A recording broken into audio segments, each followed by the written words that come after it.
আচ্ছা, একটা কথা বলি। বলো। আমার যদি বিয়ে হয়ে যায় তাহলে তুমি কি করবা? ভুলে যাব।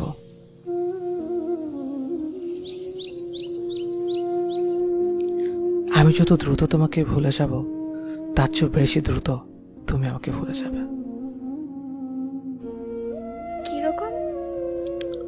মনে করো বিয়ের প্রথম 3 দিন তুমি এক ধরনের ঘোরের মধ্যে থাকবে। শরীরে গহনার ভার, মুখে মেকআপের প্রলাপ, চারদিক থেকে ক্যামেরা ফ্ল্যাশ, মানুষের ভিড়। তুমি চাইলেও তখন আমার কথা মনে করতে পারবে না। আর আমি তখন তোমার বিয়ের খবর শুনে কোনো বন্ধুর সাথে উল্টাপাল্টা কিছুকে পড়ে থাকবো, আর তার কিছুক্ষণ পর তোমাকে হৃদয়হীনা বলে গালি দেব। আর পরক্ষণে পুরনো স্মৃতিগুলো মনে করে বন্ধুকে জড়িয়ে ধরে কাঁদবো। বিয়ের পরের দিন তোমার আরো ব্যস্ত সময় কাটবে। আর প্রথম সপ্তাহে স্বামী আর মিস্টার প্যাকেটে দুটো হাতে নিয়ে এত শুনে বাড়িতে বাড়িতে ঘুরে বেড়াবে। আমার কথা তোমার হঠাৎ হঠাৎ মনে হবে। এই যেমন ধরো স্বামীর হাত ধরার সময়, একসাথে গাড়িতে চড়ার সময়, আর আমি তখন ছন্ন ছাড়া হয়ে ঘুরে বেড়াবো। আর বন্ধুর সাথে বলবো, বুঝলি ভাই, জীবনে প্রেম ভালোবাসে বলে কিছুই নেই, সব মিথ্যে।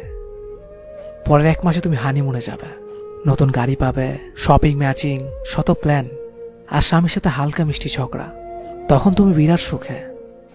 হয়তো আমার কথা মনে হলে ভাববে আমার সাথে বিয়ে না হয়ে বোধহয় ভালোই হয়েছে। আমি ততদিনে বাবা মা, বন্ধু বান্ধব, বাড়ির বড়দের কথা শুনে মোটামুটি সোজা হয়ে গেছে।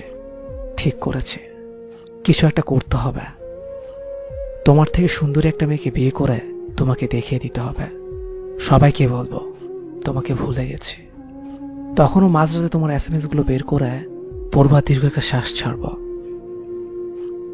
2 বছর পর তুমি আর কারো প্রেমিকা কিংবা বউ নেই, মা হয়ে গিয়েছ।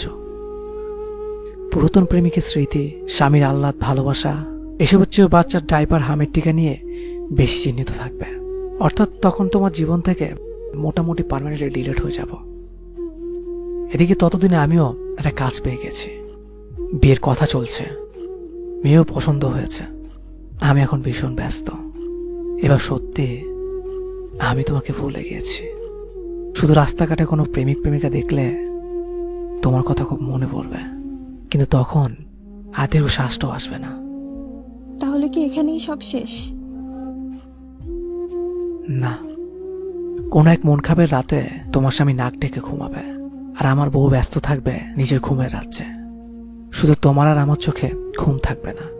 সেদিন অতীত আমাদের দুজনকে নিঃশব্দে কাঁদাবে। আল্লাহ ব্যতীত সেই কান্নার কথা কেউ জানবে না, কেউ না। পৃথিবীর সমস্ত কষ্ট বুকে চেপে আমরা আমাদের প্রিয়জনের বিয়েটা পর্যন্ত মেনে নেই, আর সারা জীবন নিঃশব্দে কাঁদে।